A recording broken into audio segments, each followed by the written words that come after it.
What's this? Cruise drops out. Bye, Felicia. Oh, wait. That means we're stuck with Trump now. So ratchet. Hey, what do you think, Abe? Me too. Hey, babe. You gotta come see this. Hey, who's there? Joseph Robinette Biden, you better not be playing with the lights. Mr. President, I come to you on behalf of my generation to talk to you about this little plant situation. See, a lot of politicians hate it, but I'ma break it down and demonstrate to you why it's not as bad as they make it sound. See, you're the president that I believe can handle this.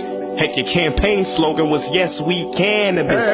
Just kidding, but seriously, let's examine this subject truthfully, dog. Look, see, you taught constitutional law at Harvard, right? In 96, well, you should know the Declaration of Independence was drafted out of hemp. So was the flag, so were the sails that pushed our ships on the path to the colonies. So what's the fuel used for Henry Ford's Model T? So in a sense, you could say that pot has actually driven American history. Please, it makes you lazy and underachieve. But how can that be when some of the most successful people smoke weed? From Walt Disney to Milton Fried, from Stephen King to Steve Jobs, the apple didn't fall from the tree. You get it? Steve Jobs, apple, trees. Jobs created the Apple computer, high off weed. See, people believe that this plan is sinful, but let's go back in time and find out exactly where these beliefs came from. Cause before the 1930s, you could blaze up, but after the 1930s, things changed up. Cause that's when President Hoover commissioned a man named Harry J. Anslinger as head of the Federal Bureau of Narcotics. His middle name's ironic, cause he was the main guy attempting to demonize marijuana.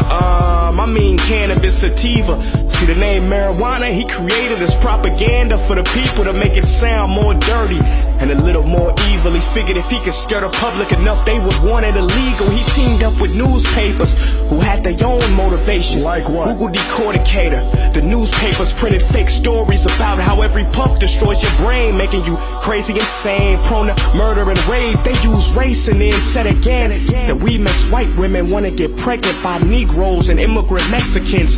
And based off of no research or investigation, Congress rubber stamped that legislation, and then poof, there was a law around it. So we accepted it and never thought about it. But let's get smart about it. Lies and greed are the real reasons that it's illegal, and the reason you got that look on your face when I talk about it. Mr. E, marijuana's illegal for public health reasons. We don't want the American people breathing that stuff in and smoking it. Ain't nothing wrong with a little game day buzz, but marijuana's a dangerous, useless gateway drug. And you want me to legalize so that the kids can get it easier? Well, what can I say? Either that's something to laugh at, or bro, you're more of a jackass than Kanye. A jackass? Okay. How about we talk about this rationally? See, every 6 seconds a person dies from tobacco and every 13 from alcohol. Really? Guess how many died in the last 10,000 years from weed? I know you're gonna tell me. None at all. A zip, zero, nada. No chance to overdose. Not one case in history, and no, I'm not blowing smoke. Don't be a coward, just regulate and control it. Take the power from the drug dealers who contaminate, sell it, and own it. See, they love the laws, how they are, because they make millions. When drug lords support your laws, it's time to amend them. As for the kids, yeah, I'd agree, except what? It's easier for kids to buy weed than to buy beer or cigarettes. Is that surprising? Think about it, sir. How many drug dealers you know ask to see ID? And stop saying it's a gateway drug, something so strong that you can't break away from. Big homie, listen, quit being a politician. Studies show it's not addictive, and the gateway theory's a lot of fiction, a contradiction, and you can quote me on it. You said marijuana was a useless drug? Hold up a moment. Medical tests and evidence show it's proven to treat glaucoma, cancer, asthma, multiple sclerosis. It could do so much if it was legal. But if it was legal, a lot of pharmaceutical drugs wouldn't be needed. I did my research and it seems that What? So what did you find Big out? Pharma gave you millions of dollars. So if weed became legal, they would lose a lot of profit, and you would lose funding. So tell me, Mr. Presidential, is it really public health or is it special interest? Are you worried about the kids or the private businesses? Only a few years back, you was against lobbying and corporate robbery. You campaigned for change, well damn it, now demonstrated in policy. The war on drugs has been an utter failure. And I think that we need to rethink and decriminalize our marijuana laws. Cause if you really want to stimulate the economy and mitigate the problems that emanate from poverty, it's time to legalize this billion-dollar commodity. Harvard professor Jeffrey Myron estimated $9 billion generated in taxes from regulation, plus another 11 will be saved from law enforcement resources and incarcerations. There's 20 billion total every year. You saying this country don't need that kind of paper?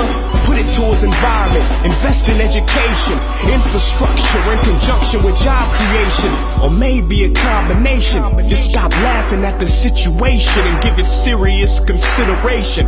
It ain't a joke, ain't nothing funny. The country's broke and its people need money. It's simple economics. Listen, you did it, Bush did it, Clinton did it, Lincoln did it, and now you throw people in prison for this crime that we committed. Mr. President, if it's such a sin, then why don't you and the men I just named turn yourselves in? But. I beg your pardon? See, I don't wanna hear that circular logic. We ain't in that Oval Office.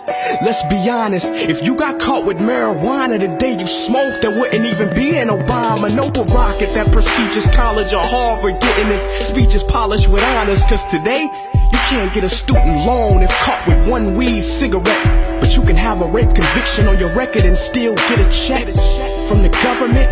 Yo, what the fuck is this? Do you not see injustice when it's people suffering sick, dying of cancer, whose only relief is a plant proven to ease pain? But that don't mean handcuffs, that don't mean being called a criminal, that don't mean thrown behind bars. Pitiful Mr. President, this ain't political, it's commonsensical. Millions in prison for something that's never killed a single individual. But you make deals with prescription drug advocates, when just last year more Americans died from prescriptions in their cabinets than heroin, terrorism, murder, and traffic accidents combined.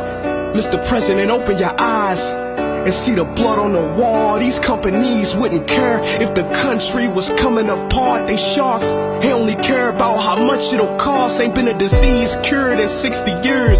Why? Cause a patient cured is a customer lost. Well, I say enough is enough. It's time for us to fix this. It's time to get away from the pharmaceutical interest. Forget about the stigma, forget the opinions of politicians, cause collective ignorance don't mean wisdom. Forget about pandering to the system, cause when the system's wrong, sir, it's your duty to go against it. I urge you to reread that 9th Amendment and have courage and conviction, and remember your commitment to the people. Cause what if it was Malia? What if she needed a drug that was illegal to survive?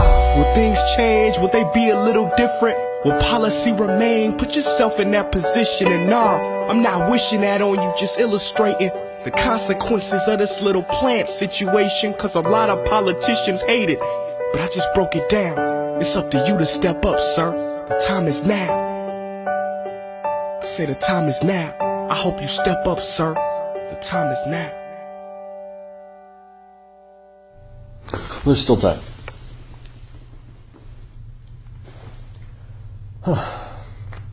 Just a dream.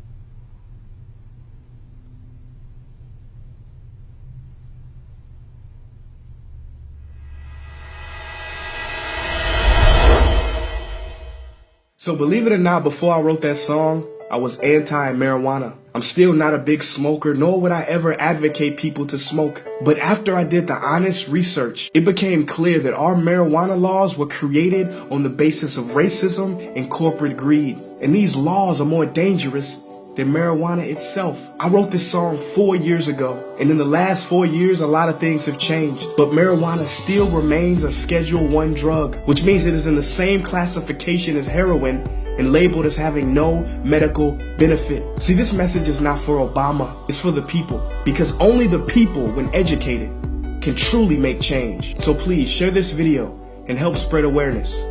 Peace and love.